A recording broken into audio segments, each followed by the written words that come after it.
Hukuncin da zai biyo bayan marin da Maimuna ta yi wa Haidar saboda Haidar ya ɓata ɗan uwan nata wato big cousin Yaya Abdul da Haidar yake ce masa kwarto a cikin waya kuma ina ji.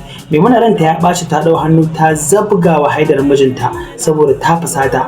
Duk da mahaifiyarta ta rarrashe ta ce mata ta zo ta fito ta bar wannan gidan, amma Maimuna ta nuna cewa tana so ta ceci aurenta ta ci gaba da zama a gidan mijinta, amma kuma daga ƙarshe bata iya jurewa ba, ta sa hannu ta zabga mijin nata mari, wanda masu kallo suke cewa su wannan wajen yayi musu daidai, sun ji daɗin irin marin da Maimuna ta yi wa Haidar wato mijin nata saboda cin mutuncin da yake yi mata yayi yawa. To wani hukunci ne zai biyo bayan wannan abubuwan da suka faru? Bara mu fara da kan big cousin wato Yaya Abdul, Falalu ɗorai kenan. Falalu ɗorai ba zai bar wannan abin ya tafi a banza ba, saboda ina jin tausayin Maimuna sosai kuma ya shaƙu da ita. A kunnensa iji Haidar ina kiransa da suna kwarto, a kunnensa isan irin zargin da Haidar yake yi wa matar tasa Maimuna. Saboda haka duk wannan zarge-zargen da iji ya yi masa ba zai ci a banza ba.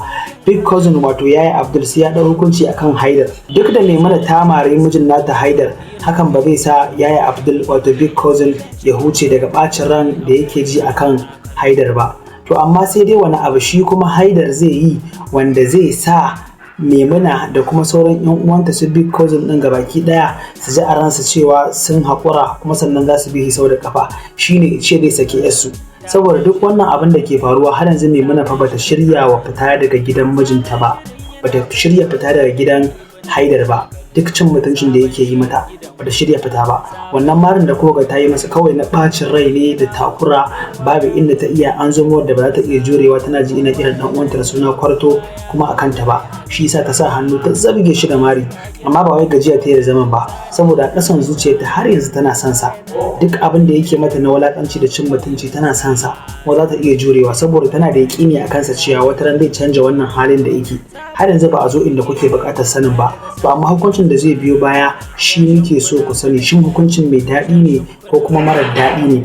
Ko kun san aure da yawa na irin ma'aurata ana samun irin waɗannan abubuwan suna faruwa a gaske kuma ba tare da an ɗauki hukunci ba?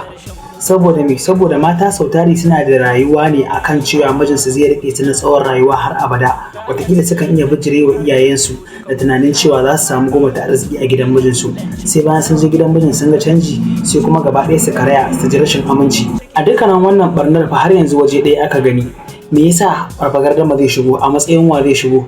Shine abin tambaya. Shin Ali Nuhu a matsayin wa zai shigo? Shi ma wannan wani abin tambaya ne. Mun ga 'ya'ya a tare da su, shin 'ya'yan na Ali Nuhu ne ko kuma na Adam A Zango Haidar ne? Duka a cikin shirin Kaddara a next episode na gaba. A nan za ku samu dukkanin amsoshin waɗannan tambayoyin naku. Saboda ba wai iya wannan ɓangaren ne kaɗai ba, har da akwai ɓangaren su mai shinku. Za a zo za a haska shi, za ku ga shi ma wani rol zai taka. Labari ne fa mai tsayi fiye da tunaninku.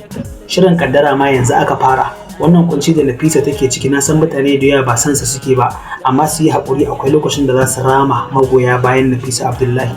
Su kuma magoya bayan Adam A Zango da suke farin ciki da wannan kuntata mata da yake, su ma akwai ranar da za su yi kuka zuwa kaɗan. Yanzu mun fara ganin kukan Nafisa ne, ba mu san yaya na Adam A Zango bai kasance ba, wato Haidar kenan da kuma Maimuna a cikin shirin Kaddara. Wannan concept ne da explain da nake dan kawowa domin mu dan yi breakdown na wasu abubuwa masu muhimmanci da ya kamata ku sani a cikin fim din.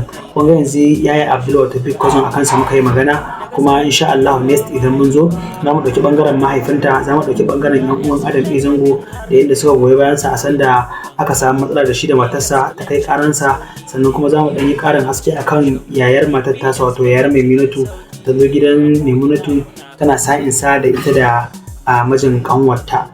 Duka za mu amsa waɗannan tambayoyin kuma za mu yi sharshi a kansa a next episode ɗinmu da za mu saki na shirin Kaddara da muke kawowa a koda yaushe.